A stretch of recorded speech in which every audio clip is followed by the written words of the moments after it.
Good evening, everyone. I'm Christine Emeran, Director of the Youth Free Expression Program at the National Coalition Against Censorship.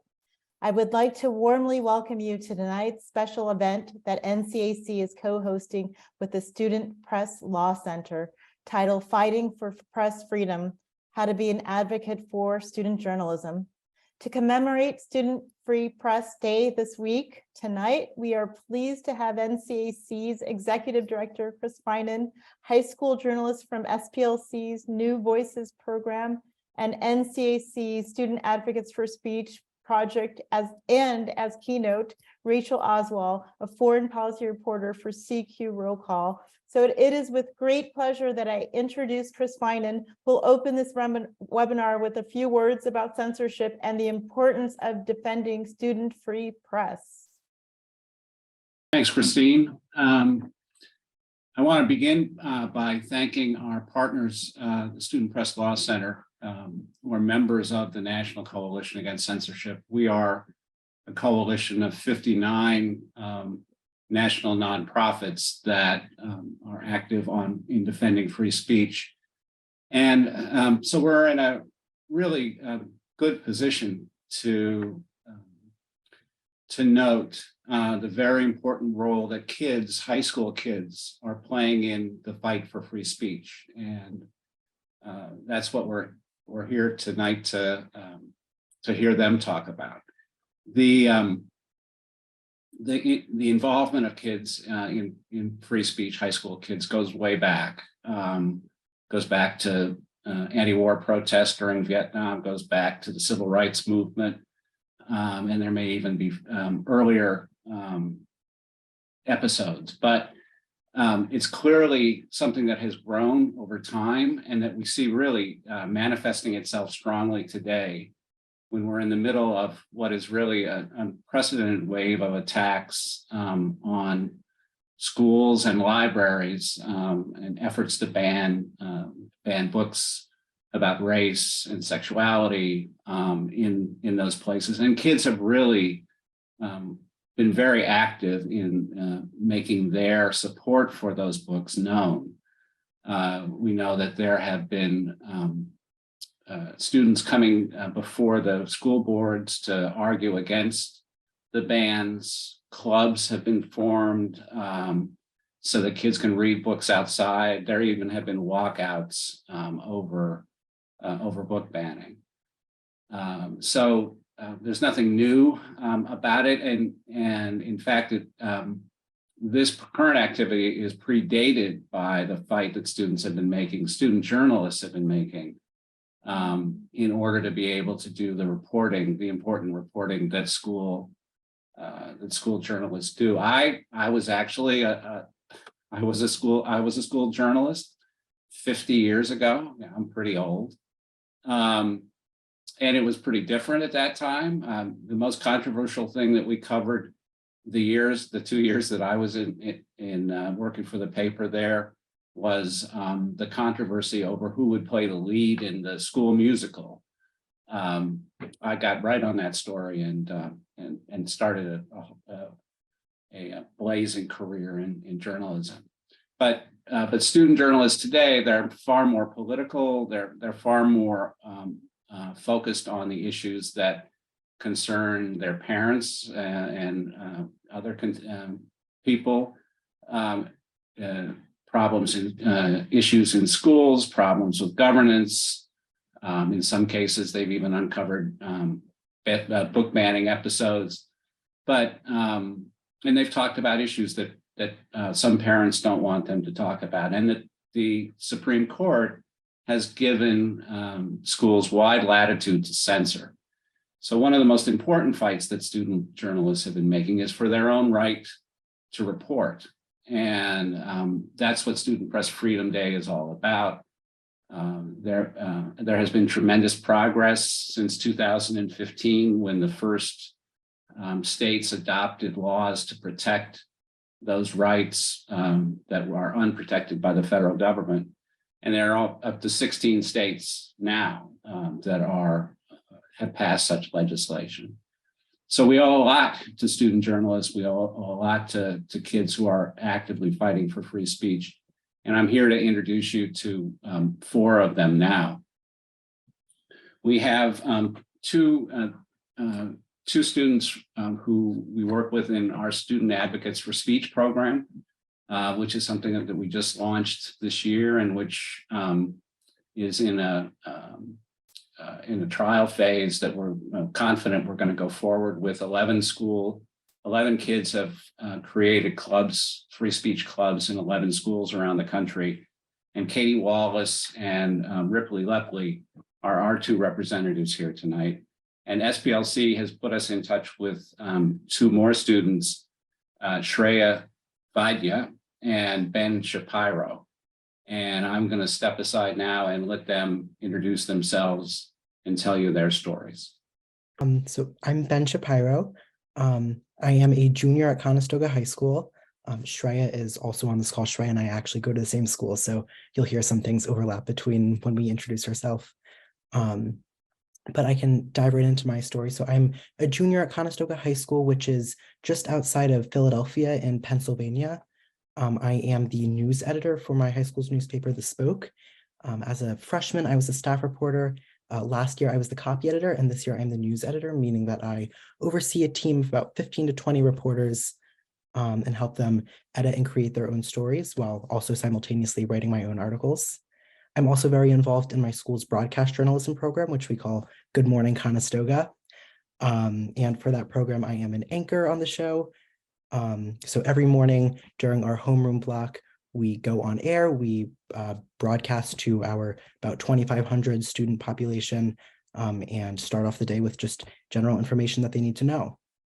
And then additionally, I'm involved with my school's television production club, in which I record, broadcast, and produce sports games and different after-school events like musicals, plays, concerts. But yeah, so most importantly, I am here today on behalf of the SPLC, as you heard. I am an advocate with the New Voices movement, which is a grassroots organization that is dedicated to protecting student press freedom rights, especially for high schoolers, because a lot of the time we are left out of our rights are disregarded when it comes to the First Amendment because we are not adults yet. But I can start off with my story here. So a big thing to know about Conestoga and the school that I go to is that we don't have a censorship policy. Our district is not allowed to read our paper before we publish, and they're not allowed to tell us what we can and can't publish. However, we have been subject to a lot of self-censorship in the past, where as the editorial board, we decide that we are not going to publish something that we want to publish because we're scared of the outcomes that might occur because of what we publish. So I can say my freshman year, toward the very end, it was in about May of 2021, Shreya and I actually together, we pitched a long form investigative journalism story where we were going to cover the mental health of students, especially this was in May of 2021. We were coming out of the pandemic. We were in a weird hybrid school or hybrid state of school. So we wanted to cover how students' mental health, how the pandemic was affecting students' mental health, especially in a very academically rigorous school like ours. So about less than a week after we pitched the story, totally not related to that, but there was a junior at our school who unfortunately committed suicide. And our article was not in any way going to correlate her story with what we were trying to investigate and report on. But the guidance department at our school caught wind of the fact that we were planning on writing an article about mental health. And they came to our editorial board and basically threatened us and told us that if we were to write this article, especially at this time, being as there was just a student who unfortunately committed suicide, that we would lead to more students committing suicide because by reporting on suicide, we are, in a sense, reminding people that it is an option. So they basically told us that we cannot publish that. They weren't able to tell us officially yes or no, but then it went to an editorial board decision in which it wasn't unanimous, but a majority of the board decided that we weren't going to go forward and publish our story of investigating the mental health and reporting on how students were affected by the pandemic and the academic pressure. So unfortunately, we did face some self-censorship there. We were scared of the outcomes as a result of that article. About a year later, in January of my sophomore year, I finally decided that, okay, it's time I can actually report on the story. I did, and as a little in your face to the school administration, when that story was published, it came in second place in some national competitions. So the story was very important, and we did get it out to the community, but originally we did face some self-censorship when telling that story. And then another story that I do want to talk about is wasn't actually censorship, it just showed me how important it was for students to not face censorship in school. So this was February of 2022 during my sophomore year. This was around the time when schools were, some schools were considering lifting their mask mandates because we were coming closer to the end of the pandemic or the end of when people were wearing masks in enclosed buildings. But there was a group of students that were planning to organize a walkout. And it was about 40, 50 kids. They were going to meet up in the school and basically protest the mask mandate, leave school during the middle of the day. I heard that this was going to happen in the morning as I was getting ready. So I grabbed my camera, went into school that day. And then I went to the place where the students were going to meet up to start and organize this walkout. I did skip my class that I currently had. I had Spanish at the time to go and report on what was happening. These students did end up carrying through with their word. They walked out of school, but I was the student journalist that was there. I was the only journalist, not just a student journalist, that was there to report on the events happening. So I was taking pictures. I wrote an article. We published it on our website within 2 hours. This was like in the moment live coverage of events. And then it hit national news. And so this was on a Friday that this walkout happened. Over the weekend, and then on Monday, I was reached out to by the Philadelphia Inquirer and CBS National Nightly News because they wanted to report on the story as well, and they wanted to cover it. But I, as the only student journalist that was covering the event, I was the only one that had the information. They asked me to use my pictures and to interview me to get some more information. So that really showed me how important it was that students are able to publish what they want, and that they're able to publish the the in the moment current events that are happening within their schools. Because if I was censored by my administration and told, no, you can't publish that, that would make us look bad, then that story never would have hit national news. So I know I'm sort of running out of time here, so I'll try to go quickly. But I'm really here just today because I value student press freedom so much. News is so important to democracy as a whole. Like unbiased, ethical journalism is the backbone of democracy.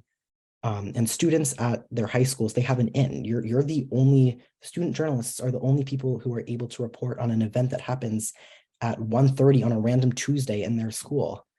The professional journalists don't have access to the schools during the school day. So students they have a really important voice within our society to be able to tell the stories that are happening in school. And it's important because just because I'm not an adult yet, I'm still in high school, that doesn't mean that I deserve less rights. That doesn't mean I have less rights. The First Amendment still applies to me. And just something to say to the students here, I know it may be very difficult if an administrator or a teacher or an advisor is telling you, no, that you can't publish something. It's very difficult to fight back against that, especially they're a person in a position of power. These are the people that are writing your college rec letters. These are the people that are playing a very important role in your future. But just a very important thing is that the law is on your side. You have the rights to publish the fair and ethical journalism that you are publishing. And yeah, really the law is on your side here. So I'll end off just by giving a quick New Voices pitch, because it would be amiss if I didn't give a New Voices pitch. Fighting for student press freedom has such an important fundamental role in my life. I value it so much. And if you're a student here, or even a teacher, an advisor, an administrator, I highly recommend getting involved with your state's New Voices chapter, especially if you're in Pennsylvania. Please join. We'd love you. You can work with me. And legislators love talking to kids, especially about stuff like this, because they don't normally talk to kids. So when a student approaches them to ask them, oh, can we have a meeting? Can we talk about proposing this bill?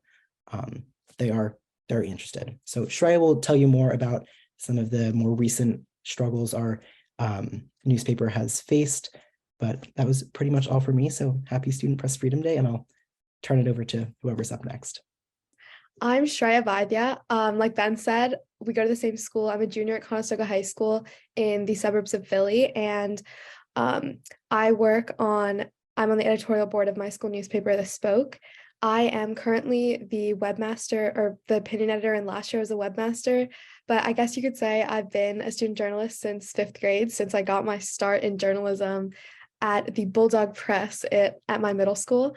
I've come a long way since, Valentine's Day quizzes and teacher features, but journalism and writing has always been such a big part of my life. And that's part of the reason why I feel so strongly about student press freedom rights and just advocating for the First Amendment to be equally applied and, respected for those under 18 student journalists. But a little bit about what Ben was saying at the end of our freshman year. So we ended up self-censoring at the end of our freshman year and when we chose not to write a piece about mental health like we were planning to. So we ended up writing a piece about sex ed, or the lack thereof, in our district. And it was the June issue, so it gets distributed at graduation with like the senior math and everything. So it was well received.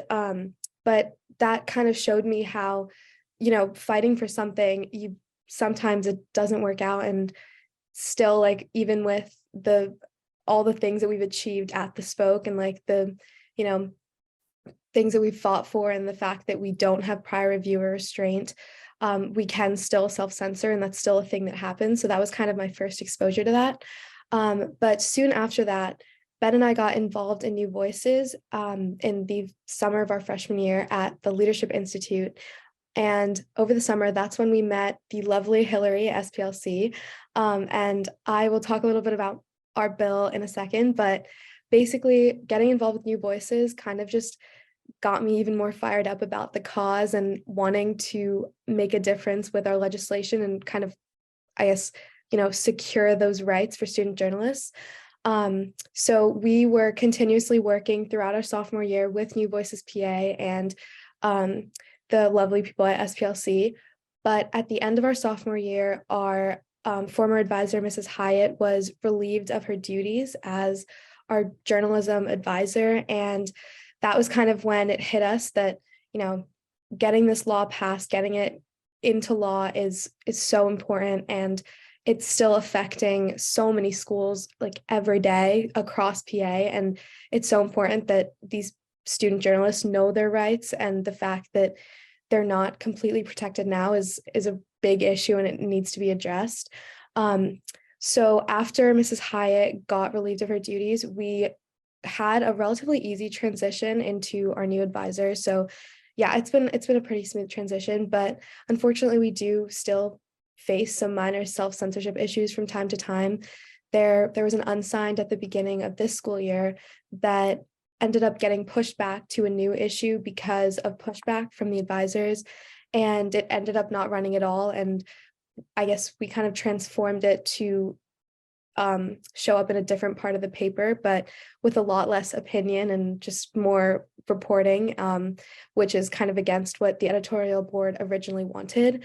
And I guess that's why I'm here today, why it's so important to get these rights solidified for student journalists.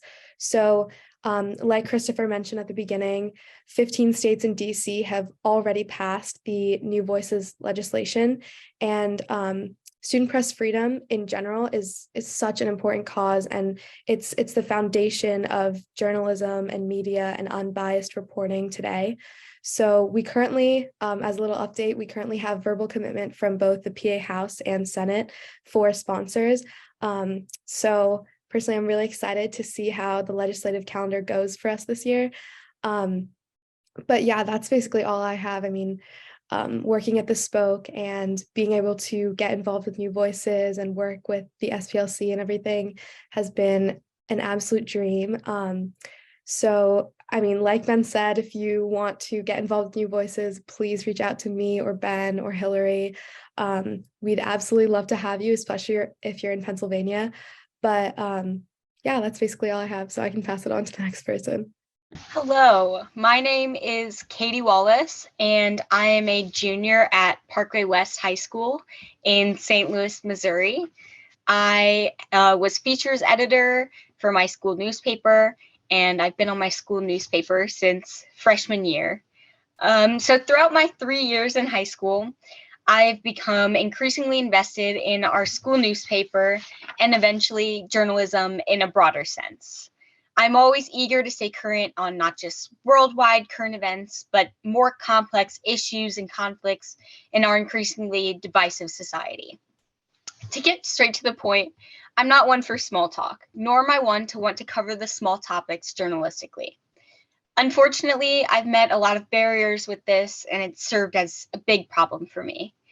All of my pitches about the bigger issues have been denied, and I've been repeatedly encouraged to think smaller and connect back to my school and my student body with my story ideas. The thing is, if we're not so-called connected now to these so-called bigger topics, then when are we connected to the bigger issues?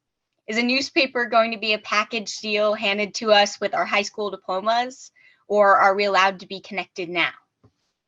I want to be connected now, and journalism is the vessel not only for readers to do so, but writers as well. I've been fortunate enough to not have to have been faced with outright censorship like some of the other people on the call today, but instead, the biggest issue I've faced is disrespect. I've been talked down to when interviewing school board candidates, and most recently, I was urged to protect my image and my safety when wanting to cover some issues with censorship I had when trying to start my Student Advocates for Speech Club at my school. The thing is, me and all other student journalists are putting in the work to provide the general public with information on current events and shed light on issues otherwise overlooked. All we want to do is serve the public. And while I know me and all other student journalists will continue to do our part to cover the big issues journalistically and defend student journalism and journalism in general, we can't do it alone.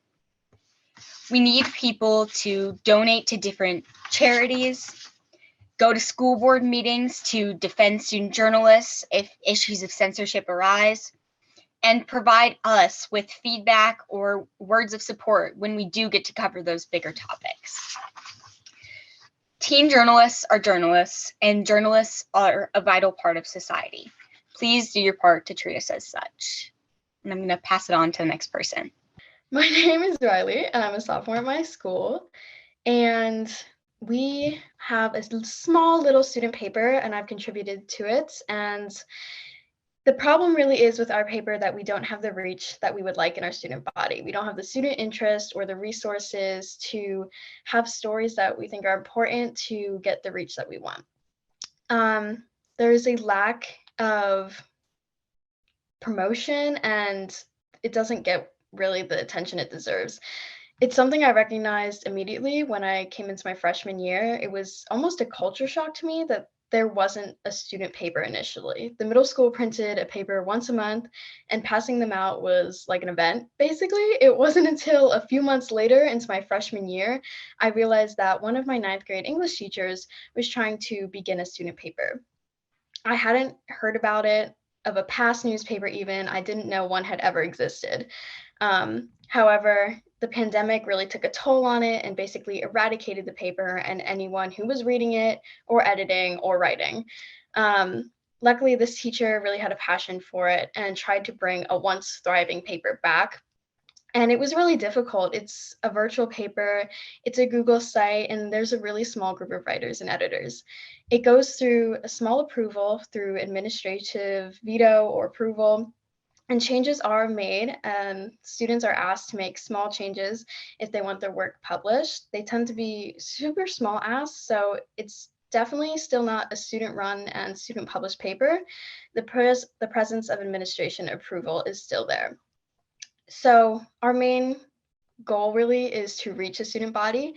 Luckily, we aren't super concerned with the censorship we're facing. However, it's still there. In my school, it is a rural area. It has been located near a lot of other districts that face big book bans, student press issues, just free speech conflicts in general. So this sparked some concern for me and some of my peers in that general area, and I realized that I wasn't very well educated and I didn't know the policies that my school had enacted for student press.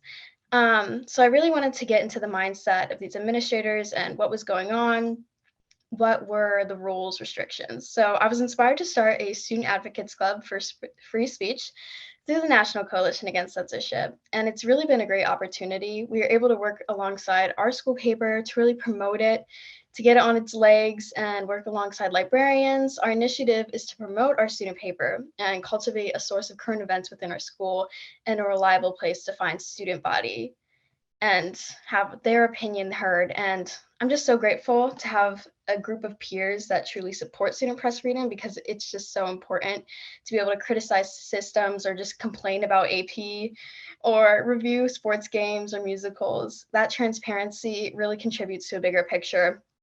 It really allows students to express their thoughts and exercise critical thinking at a really critical time as we are growing into young adults. So when we're challenging old ideas, traditions, and institutions, the institutions that are being challenged can be a little concerned, which is understandable, but this freedom allows skills to develop and really bloom, allowing students to become the free thinkers and change makers we need to be to build a better future. So students may be editing and modifying their papers in your schools, but it's still important to advocate for free speech within your school.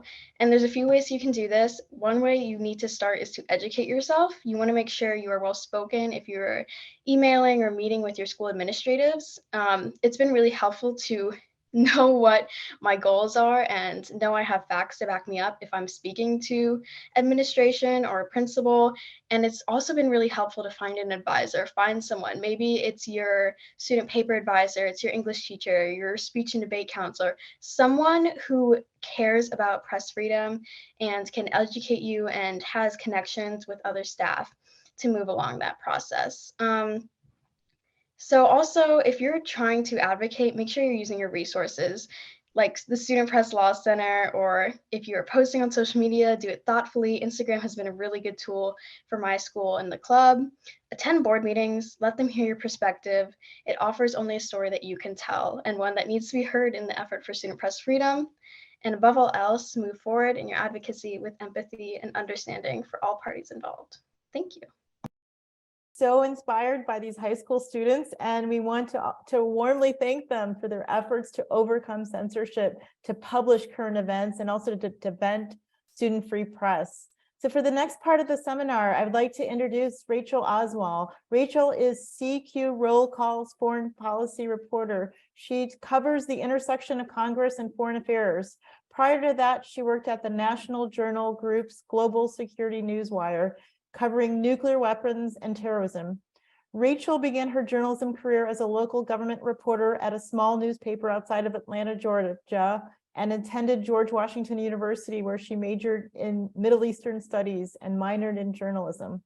She has reported from Japan, South Korea, Taiwan, Russia, and Kazakhstan, among other countries. Rachel also serves as the chair of the National Press Club Press Freedom Committee. So without further delay, I introduce Rachel. You may now take the floor. Thank you for that introduction, Christine, and hello to everyone, especially to all the high schoolers watching tonight, both the budding journalists and those of you who are here because you care passionately about your rights and the rights of your classmates to express themselves and hold school officials to account. You are coming of age at a time of unprecedented change in the United States and around the world, when multiple converging developments related to climate change, the continuous societal disruption resulting from large-scale human migration, the decline of global liberal democratic values, and with it the tolerance for dissent, and worsening geopolitical tensions between authoritarian states and democratic ones have raised fears of another world war. In isolation, any one of these global developments would be significant for humanity. But that they are all happening at the same time and in many intersecting ways means that their impacts on societies across the globe are further exacerbated with unpredictable downstream consequences for all peoples. Journalists stand at the intersection of these global events, trying to decipher their broader meaning and offer timely information and even warnings about them to leaders and the general public alike. I can't predict what these trend lines will mean for the young journalists here tonight, other than that most professional journalists like myself agree that our job is only growing more difficult, even as it still feels more vital than ever. What I do believe is that coming years will demand from you more fortitude, resilience, and courage than we've been called upon to collectively show since the days of the Great Depression and World War II. When I compare the issues you are grappling with today and what events may have sparked your political awakening to my own adolescence in the late 1990s and turn of the century, the differences are stark. For the most part, the 1990s and early aughts were a peaceful time when teenagers left the work of political engagement to the adults, evidently secure in their youthful naivete that older, wiser, more capable grown-ups would take care of any problems. The Cold War had been won, the economy was strong, and Americans had little enough to do but be consumed by flash-in-the-pan crises like Y2K and political scandals like President Clinton's affair with a White House intern. My own large public high school in Western New York State had a small gay-straight student alliance consisting of myself and a few other students. Students for Free Tibet was the reigning human rights cause of the day, and climate change received little attention. The Columbine High School massacre occurred when I was a high school freshman, and the September 11th terrorist attacks when I was a senior. Those experiences seared my consciousness, especially the terrorist attacks, which directly led to my decision to specialize in Middle Eastern studies and Arabic in college.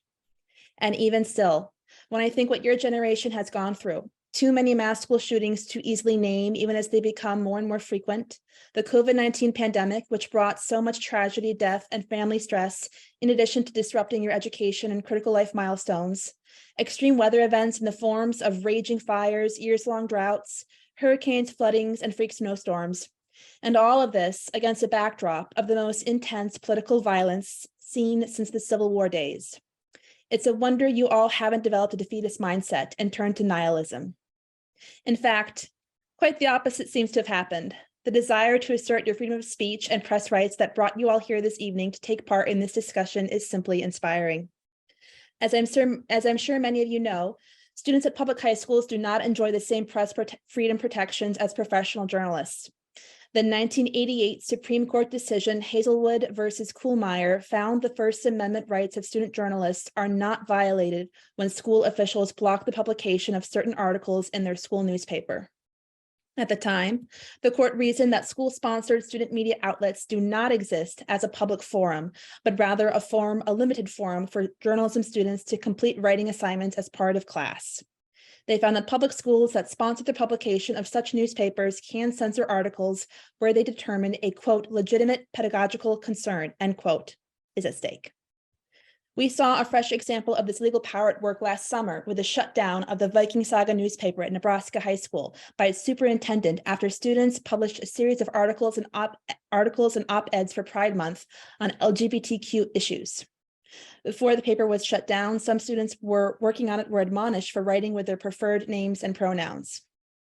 At the time, an attorney for the Nebraska Press Association told the Associated Press the school district appeared to have failed to show a legitimate educational reason for closing the student newspaper in violation of the students' constitutionally protected right to freedom of speech.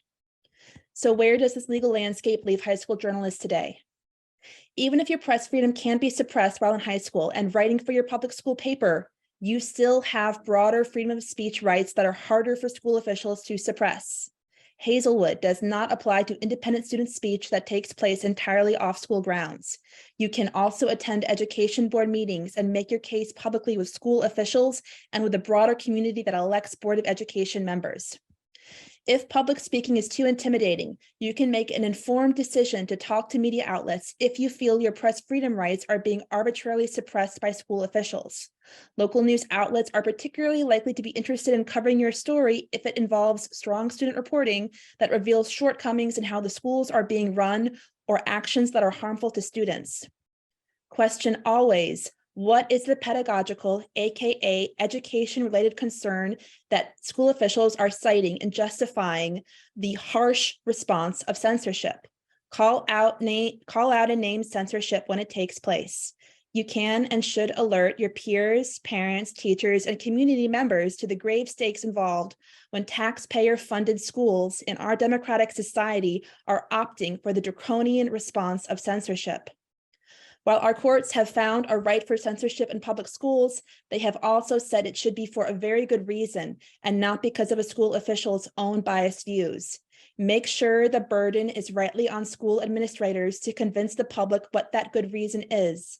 If they cannot show that censorship exists for a valid educational reason, courts could deem it unconstitutional.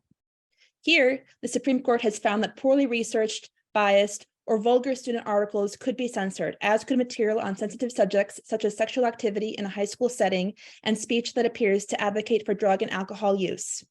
While Hazelwood does appear to give school officials broad discretionary powers when it comes to deciding what student media to censor, lower court decisions since then have placed more guardrails around that power, particularly when it involves rigorously reported journalism. And I will note here the Hazelwood decision affected only the First Amendment rights at public schools. Students attending a private school are not covered by the case, but rather by their school's own policies and any state-level free expression laws. That's according to the Student Press Law Center. Notably, the Supreme Court did not rule out other forms of non-First Amendment protections that can be used to preserve students' ability to publish. Those include state constitutions and state laws covering school board powers. Some 16 states, both from politically red and blue areas, have passed laws protecting the freedom of expression rights of high school students. They include California, Oregon, and Massachusetts, as well as Kansas and Arkansas. Under the urging of the New Voices movement, other state legislatures, including Connecticut, Missouri, Kentucky, New York, and West Virginia, have similar freedom of expression measures before them this year. Student activism at the state level is critical to helping more of these bills become law. At the same time, cases of school censorship can be a real introduction to the tough realities and responsibilities that go along with being an ethical and accountable journalist in today's America. Student journalists are responsible for what they publish and can be held liable if they commit libel, invade an individual's right to privacy, or take part in some other unlawful speech or activity.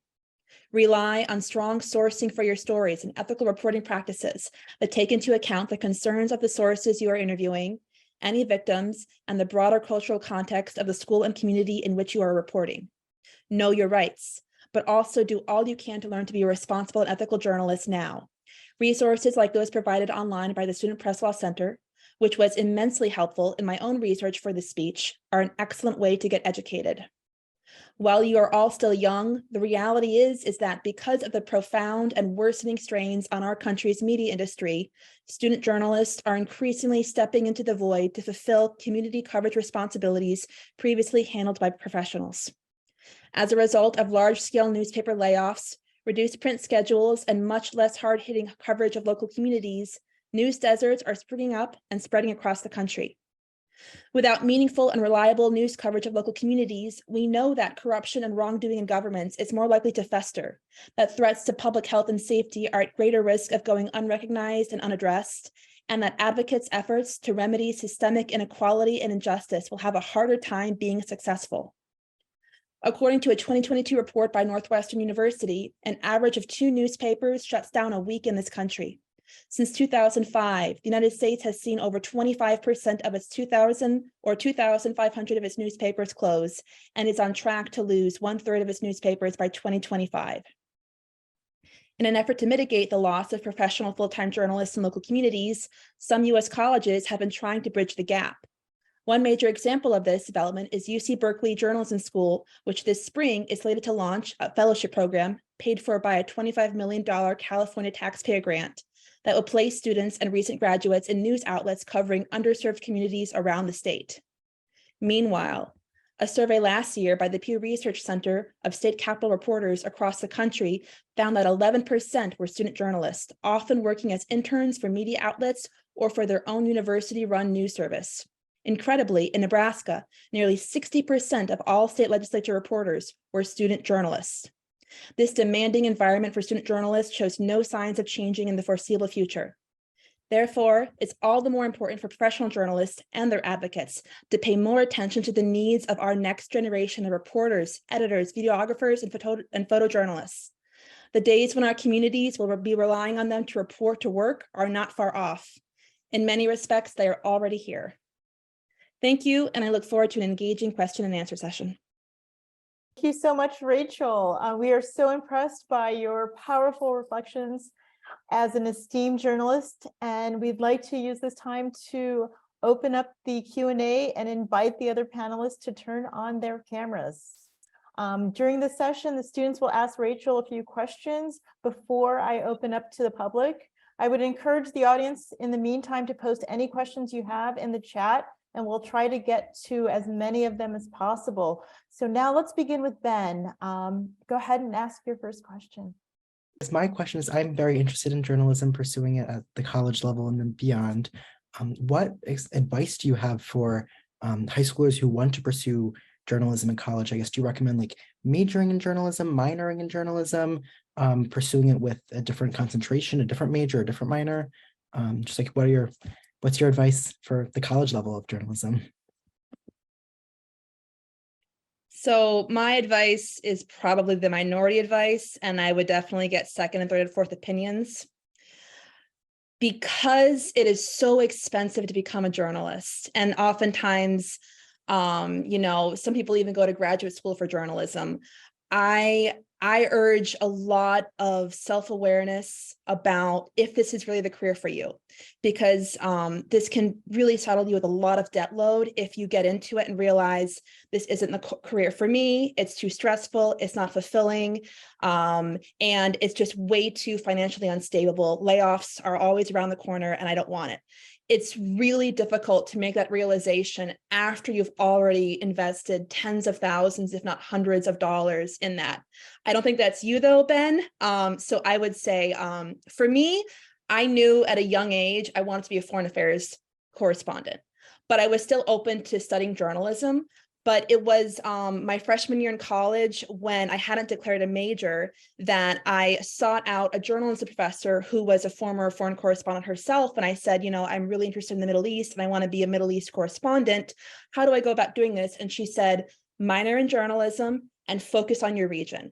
And I think other journalists who already have kind of specific areas they want to cover, whether that's the judiciary, medical coverage, healthcare, they may end up having a major that is what they want to report on, and then a minor. I think that can be very successful. Controversially, don't go to journalism graduate school. Don't. It's too expensive.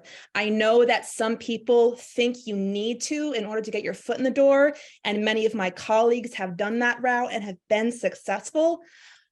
But I just think it's a really precarious financial risk. I would encourage you to have another career option that you could also be fulfilling. I wish I had something more cheerful to say, but honestly, it's a very financially fraught time for journalists, and they have to make these decisions as very young journalists that really set them up for financial health or not for the rest of their lives.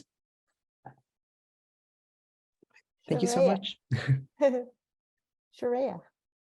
Yeah, so I mean, this is a way lighter question, but that was really valuable advice. Thank you. I think for all four of us, I feel like we'd maybe be looking into careers in journalism. So that's really interesting. But from college to now, I mean, you've been so many places and written so many stories, but what's been a story that's stood out to you? What's been, I guess, one of your favorite experiences, whether that was investigative or, getting it done, getting it on paper? What was your top experience? I'm going to honestly try to give you two answers, and I'll try to do it succinctly. The first one was in my first 2 years as a journalist at a newspaper called the Covington News outside of Georgia. I was 23, 24. And my own background is, coming from growing up in a largely white, upper middle class neighborhood, and then going to college at George Washington University, at the time, one of the most expensive universities in school. So most of my peers were also from like a well-to-do background, to say the least. And then going to cover this community that, though Atlanta was, spreading, the metropolitan Atlanta was spreading, it was still, at the time I was there, largely rural and agricultural.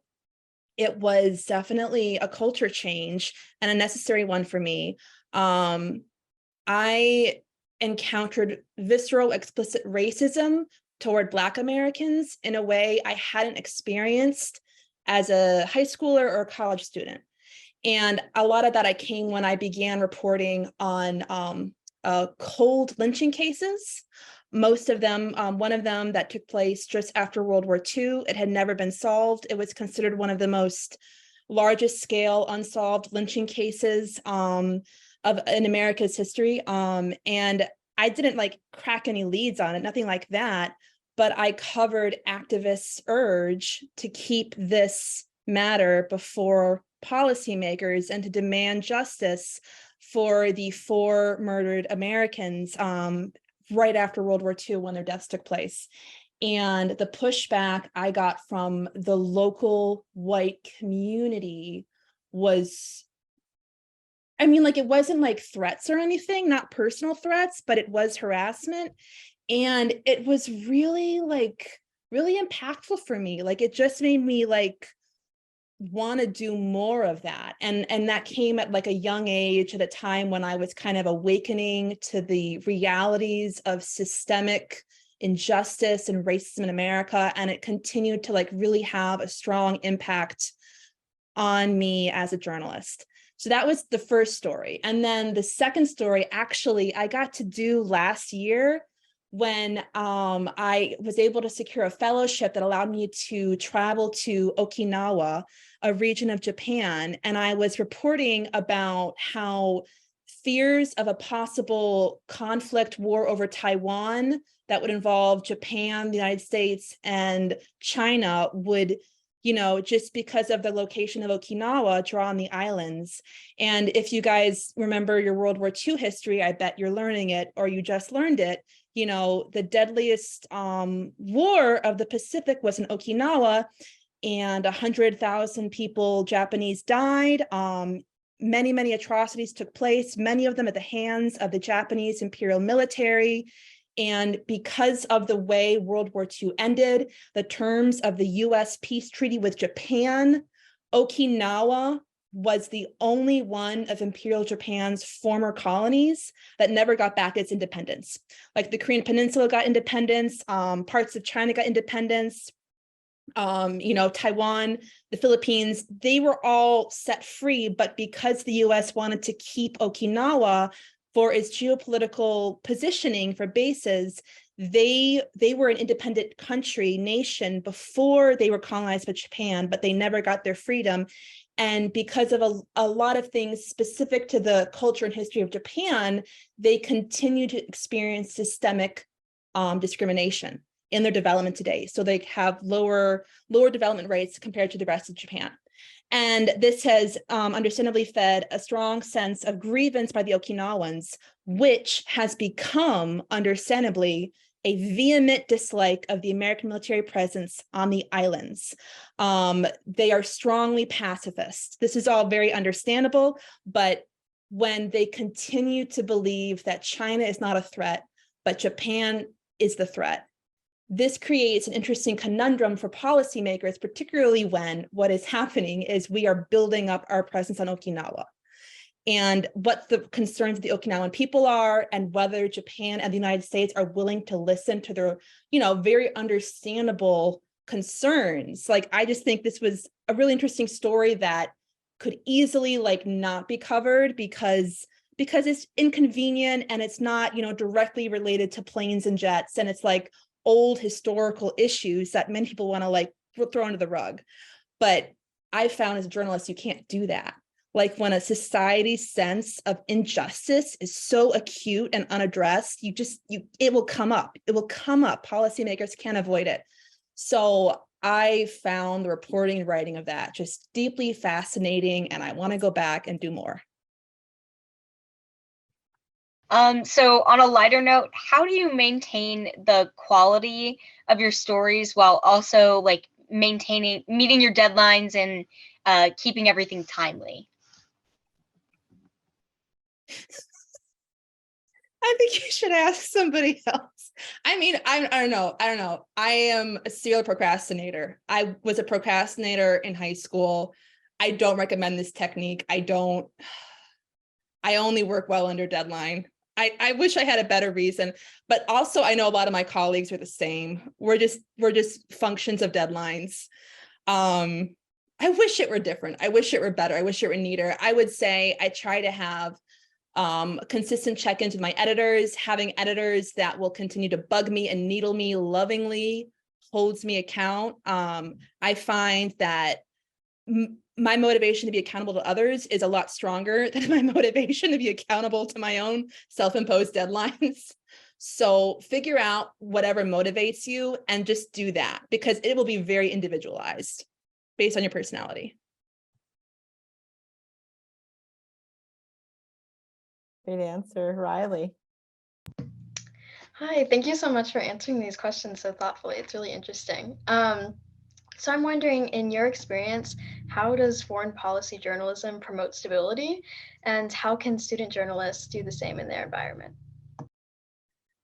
So I think the ability of journalists to cover countries around the world, it is like, and to do that in a way that's free, accurate, timely, without fears of, censorship or retaliation. I mean, this really functions as a canary in the coal mine for letting people understand when things are going wrong, but maybe they're not yet like at a boiling point. I think, journalism cannot necessarily stop wars from happening. It hasn't been able to stop atrocities from happening. It's messier than that, but journalism, we have seen, has been really important to accountability and to having a first draft of history that citizens and policymakers and leaders can then go back to when they're trying to make informed lesson learned. So I think in that way, it's really good. For student journalists, I think it's much the same, whether it's, covering things related to the COVID-19 pandemic and whether policies are doing more harm than good, whether, it's the awareness of Me Too or the George Floyd racial justice movement and finding ways to report how your own community is experiencing like these greater national developments. I think that's all important to, especially when, as I said in my remarks, local community journalism is just so much weaker than it was certainly when I was growing up. And sometimes, and as Ben said, you guys are there, and schools are really, really important institution in our country for our, in terms of like cultural investments, public taxpayer investments. Schools are one of our biggest, because we have a shared citizen recognition that it is important to have good schools because they grow our future citizens. And so if things aren't going right there, it's student journalists that can be the first ones to raise the alarm. Thank you.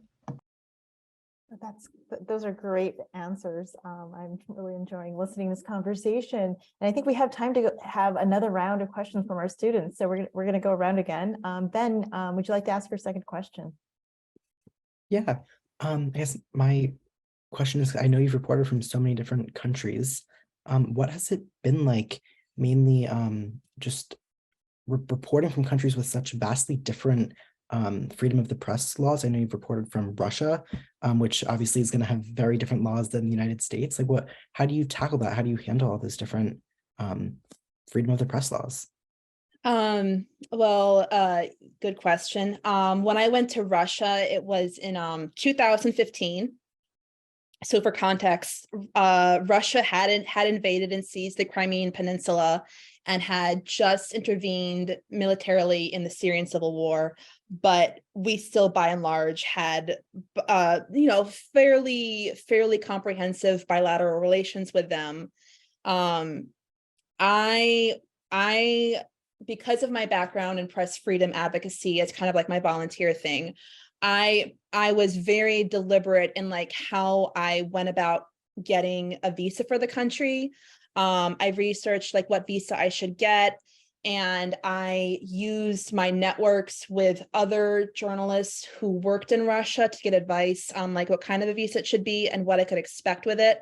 I ultimately was advised that it wouldn't be worth my time to try to get a journalist visa because it would take months, and then they may not even give me the access to government officials I wanted. Sometimes having a journalist specific visa is needed to be able to interview on the record foreign government officials. And I wanted that, but I also concluded I could probably get most of my reporting needs done by using a business class visa. I wouldn't go under a tourist visa. I wanted them to know I was there for business. And I would be able to interview a lot of civil society members. I was also there on a trip that, while sensitive, reporting on nuclear weapons and non-proliferation issues related to the drawdown of the Cold War, I wasn't reporting on one of Vladimir Putin's red lines, which was public dissent to him. Like that's a red line. Or also reporting on like his own corrupt finances and that of his cronies. Like those are his red lines. Reporting on non-proliferation was something that at the time in 2015, Russia was more or less still in compliance with his treaties. And I felt like I can do this safely, but I also took a couple of precautions, and I encrypted things, and I had all these little like tricks to like keep my data secure and safe. And I even spent a day having fun playing Lose the Spy in the Washington metro system with a former intelligence agent who was like, yeah, you should know how to like lose a tail. So like that was fun. But so that was Russia. I guess another good example would be some of the Asian democracies I visited, like South Korea, Japan, and Taiwan. Those were easy comparatively. Like there was a lot of paperwork to get done, but it was all consistent. There were no kind of like unexpected. No, going to Japan and Taiwan right after the COVID-19 pandemic was difficult, but that was difficult because of public health pandemic rules, not because of me going there as a journalist. But I would say it was just very different. I have not had a difficult time of it, but I've also not gone to other countries. I want to go to India soon, and I think India could actually be the more difficult country just because of how topsy-turvy things are there right now and how much the current government is cracking down on critical journalism. So that might be more difficult for me. That was a really interesting answer too. So earlier you mentioned that you always knew that you wanted to go into foreign journalism and I guess report, outside of the US, I guess in politics. What made you want to pursue that specifically? Because I feel like a lot of journalists are like, I guess student journalists now, I feel like we just look at journalism as like a very broad career and kind of just want to go into journalism. So what made you have that specific, like, I don't know, center in mind? Yeah. I mean, the truth is when I was young, I just wanted to be a hero. And when I was either a junior or a senior in my world literature class, the teachers showed a movie called The Killing Fields. It was made decades ago. It was good, but it was about the Cambodian genocide at the hands of the Khmer Rouge. And I don't know if they would make the movie the same way, but one of the protagonists in the movie was a white male Western foreign correspondent who was determined to save the life of his local, they're called fixers, his local journalism partner who was Cambodian and had to stay back in the country because he couldn't get a visa to leave when the killing came, while the American had a visa and get to safety. And I was just so moved by that. And it was, it was actually based on the memoir of that same Cambodian fixer who eventually did come to America, and he wrote a very well-received memoir, and it got turned into a movie. But I just thought, oh, that's so badass. I think this is the closest thing I can become to a Jedi, because the Jedi aren't real. Let me do that.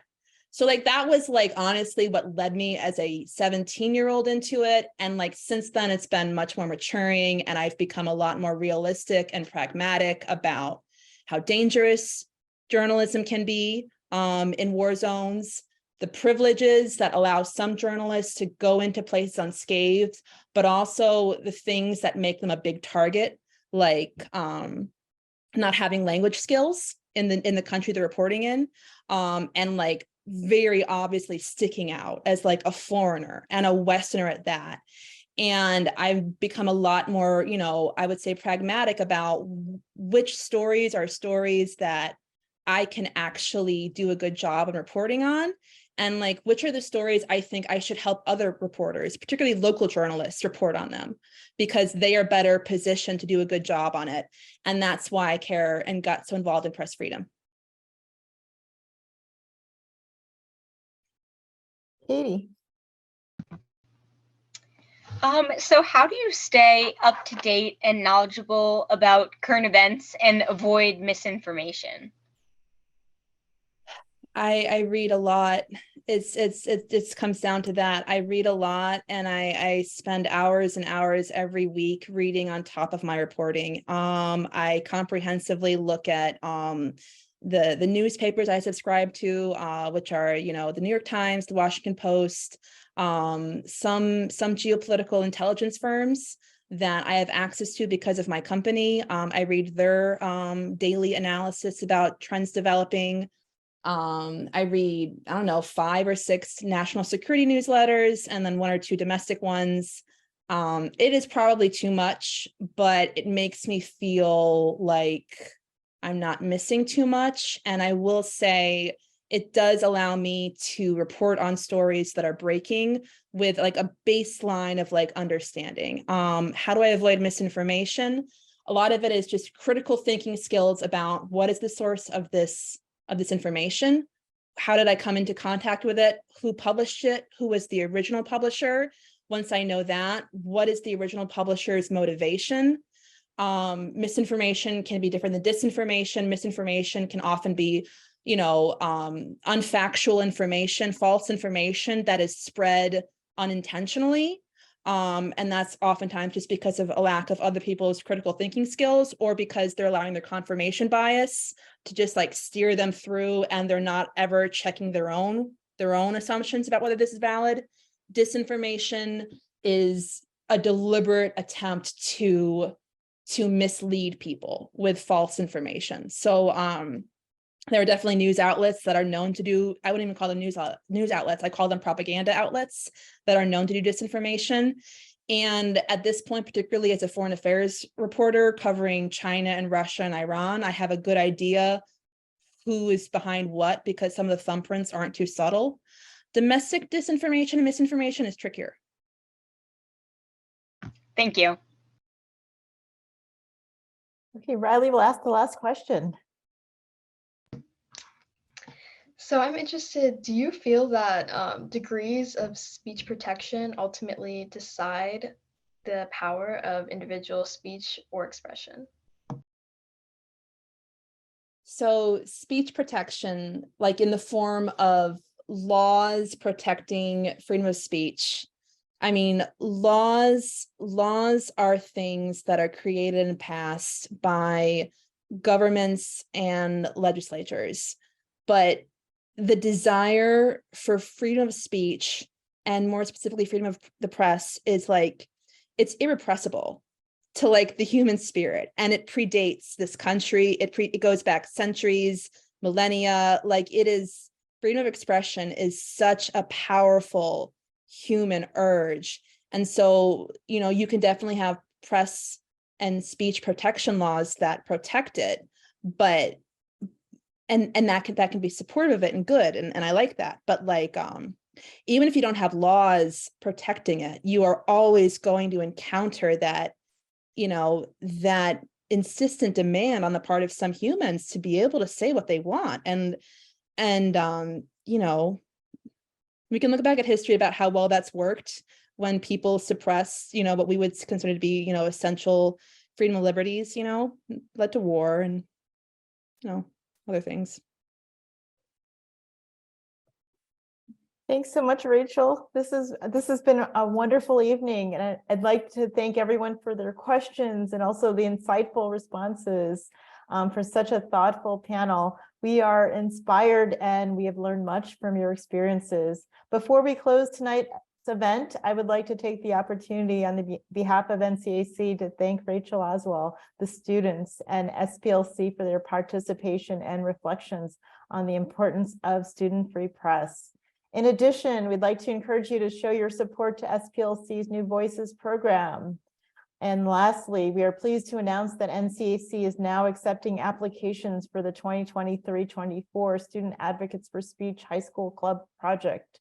The goal of SAS is to help students to fight for their own free speech rights, as well as those that they may disagree with. It provides training in public speaking, organizing events, and writing articles for Banned Book Week, National Day of Writing, and Student Press Freedom Day.